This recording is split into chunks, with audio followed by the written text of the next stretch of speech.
Et vous savez, nous ne nous lassons jamais des sorties de Joe Robinette Biden. Quand vous ne savez pas qui est Joe Robinette Biden, c'est le président des États-Unis.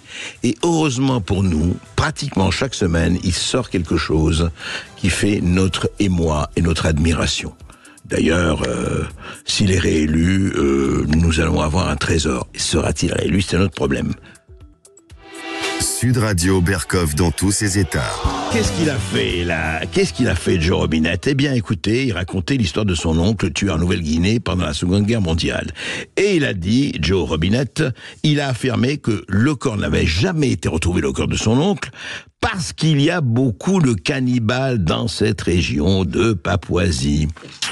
Ça a fait, ça a fait une légère réaction. Ah bon, on est des cannibales, nous dans Nouvelle-Papouasie. Ça a pas été très bien reçu.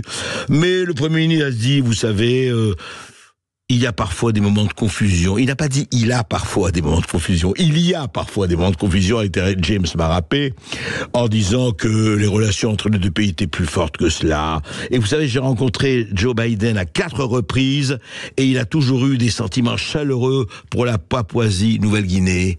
Et il a ajouté, non, il n'a pas dit, il dit, est-ce que ça veut dire qu'il a de l'appétit pour les Papous de la Nouvelle-Guinée? Est-ce que ça veut dire qu'il en mangerait? Non, simplement, il n'a pas dit ça comme ça, voilà. C'est intéressant parce que vous savez que Joe Biden, Robinette, a cherché sa mère dans une conférence de presse qui était morte il y a 12 ans. Il ne sait plus où il va, il ne sait plus où il vient, voilà. Et il se présente à la présidence des États-Unis. Et c'est pour ça qu'on peut dire dans le monde, et on va en parler avec Alexandre Delval, c'est qu'en ce moment, nous sommes véritablement gouvernés par des gens qui veulent la paix, l'harmonie, l'insouciance et la sécurité.